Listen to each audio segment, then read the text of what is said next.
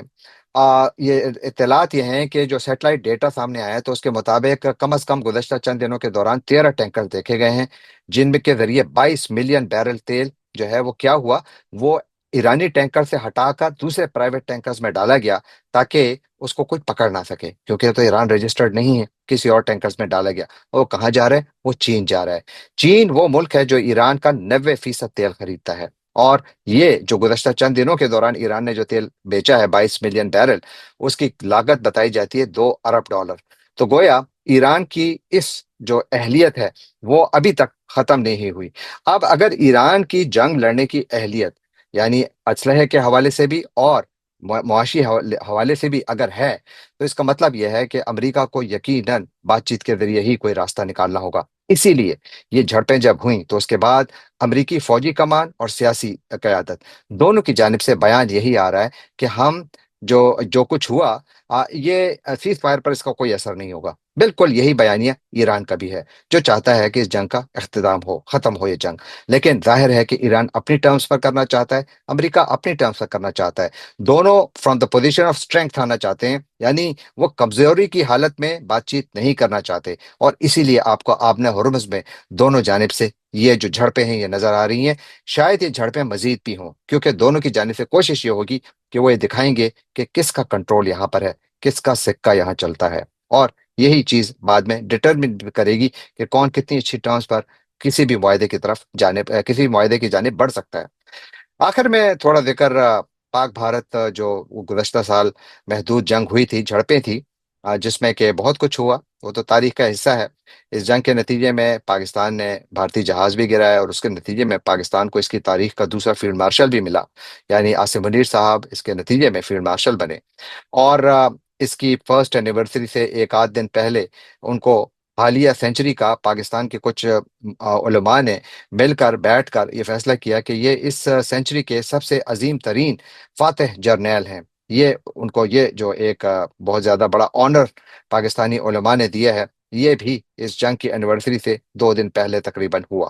اس پر بڑے لوگ آوازیں اٹھا رہے ہیں، میں اس پر اس وقت بات نہیں کر رہا، میں وہ بات کر رہا ہوں جو آج پاکستانی اور بھارتی فوجی قیادتوں نے پریس کانفرنسز کی۔ ایک تو دونوں جانب سے تقریباً ایک ہی طرح کی پریس کانفرنسز تھیں، یعنی پاکستان کی جانب سے DGISPR lieutenant general Ahmed Sharif Chaudhry, air vice marshal Tariq Ghazi اور ایک ریئر ایڈمرل نے مل کر ایک مشترکہ پریس کانفرنس کی، جو تقریباً 2.5 گھنٹے جاری رہی۔ کچھ اتنی ہی لمبی پریس کانفرنس بھارت کی جانب سے بھی کی گئی، جہاں پر ایک لیفٹیننٹ جنرل، ایک ایئر مارشل اور ایک وائس ایڈمرل نے مل کر پریس کانفرنس کی، جہاں اس جنگ میں دونوں جانب سے جو کامیابیاں ہیں ان کو دہرایا گیا بنیادی طور پر۔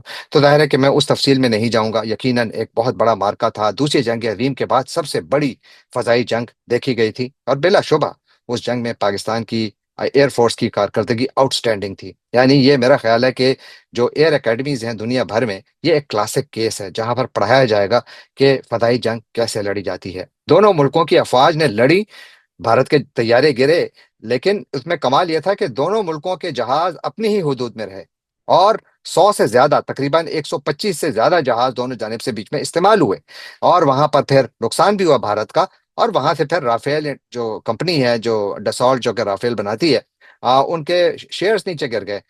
بہت سارے ملکوں نے اپنے جو سودے تھے وہ کینسل کر دیے، اور J-10C جو کہ پاکستان استعمال کر رہا تھا اس جنگ میں، اور JF-17 تھنڈر، ان کی مارکیٹ بن گئی، ان کی مارکیٹ پوری دنیا میں بن گئی، بلکہ چائنیز اسلحے کی مارکیٹ بن گئی۔ اور اسی لیے اس جنگ کی اینیورسری سے تقریباً ایک دن پہلے دنیا بھر میں یہ اطلاعات آنے لگیں کہ پاکستان کو اب چین J-35 جو ففتھ جنریشن جیٹ ہے وہ پاکستان کو دے رہا ہے۔ تو یہ اس کی بڑی سگنیفیکنس ہے۔ لیکن میں باقی تو جو پریس کانفرنس میں جنرل چودھری نے کہا اس پر تو میں زیادہ بات نہیں کروں گا، لیکن انہوں نے ایک جگہ پر ایک فقرہ کہا جہاں پر کہ انہوں نے بھارت کی فوج کے سیاسی کردار کو کرٹیسائز کیا، اور اس پر پاکستان میں اچھا خاصا ایک بڑی وہ کہتے ہیں گرما گرم بحث چل نکلی ہے، کیونکہ تمام لوگ کہہ رہے ہیں کہ جناب اگر آپ نے بات کرنی ہے سیاست اور فوج کی، تو پھر تو ساؤتھ ایشیا میں صرف ایک ہی ملک ہے جو اس کے لیے مشہور ہے یا شاید بدنام ہے، وہ پاکستان ہے، جہاں پر کے فوجی جرنیل وردی پہن کر سیاسی تقاریر کرتے ہیں۔ یہی جنرل چودھری ایک مرتبہ نہیں، کئی مرتبہ سیاسی تقاریر کر چکے ہیں، اور اسی لیے جب انہوں نے آج اپنا جو بیانیہ بنانے کی کوشش کی، جہاں پر کہ جو ملٹری آسپیکٹ تھا اس پہ کوئی ڈس اگریمنٹ نہیں ہے، لیکن جب سیاسی بات کی انہوں نے، تو وہاں پر یقیناً ان پر انگلیاں اٹھائی گئی۔ ان سے سوال پوچھا گیا کہ دنیا میں کون سی فوج ہے جہاں پر ایک باوردی جرنیل جا کر سیاسی جلسوں سے خطاب کرتا ہے؟ یہی جرنیل سیاسی جلسوں سے خطاب کرتے دیکھے گئے ہیں۔ یقیناً یہ ان کے منصب کے شایان شان نہیں ہے، لیکن پاکستان ہے جہاں پر فوج، واقعی میں تمام فوج کو نہیں کہوں کہ وہ سیاسی ہے، لیکن فوجی قیادت کا ایک حصہ، میں پوری فوجی قیادت کو بھی نہیں کہوں گا، لیکن فوجی قیادت کا ایک حصہ 100% سیاسی ہے، بلکہ وہ تو بہت بڑے سیاستدان بن چکے ہیں، اور کچھ بیچ میں ڈپلومیٹ بھی بن چکے ہیں، سیلف سٹائل اور سیلف اپوائنٹڈ۔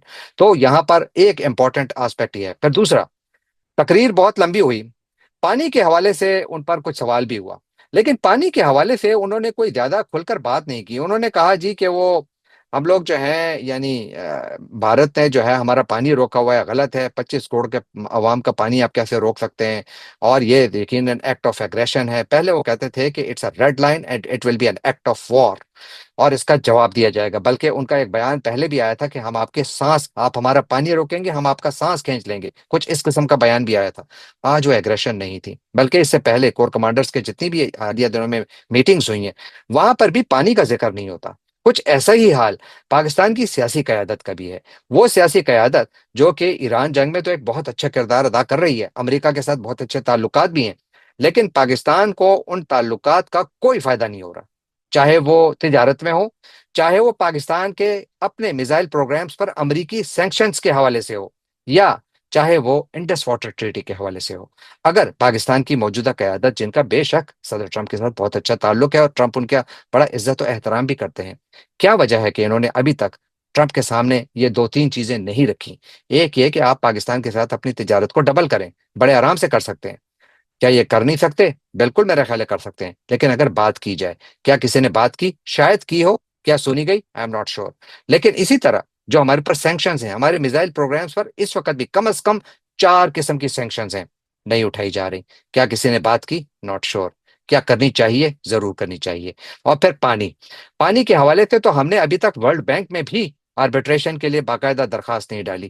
پاکستان نے اب تک بہت محدود، یعنی جنگی معاملات کو تو سائڈ پر رکھ لیں، ایون ڈپلومیٹک لیول پر بھی پاکستان کی جو پھرتیاں ہیں وہ بہت کمزور ہیں، اور یہ پھرتیاں تب نظر آئیں گی جب گردنیاں مزید بڑھیں گی، جب پانی کم ہوگا، جب اس کا اثر فصلوں پر آئے گا، جب بہت دیر ہو چکی ہوگی۔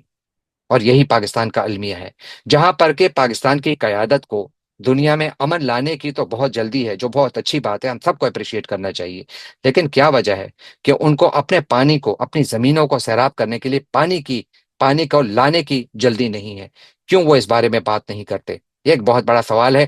یہ سوال میں آپ کے لیے چھوڑے جاتا ہوں، برائے مہربانی آپ اس پر ضرور کامنٹ کیجئے کہ کیا پاکستان کی موجودہ سندھ طاس معاہدے کے حوالے سے پالیسی کوئی ہے بھی کہ نہیں؟ اگر ہے تو کیا آپ اس سے مطمئن ہیں؟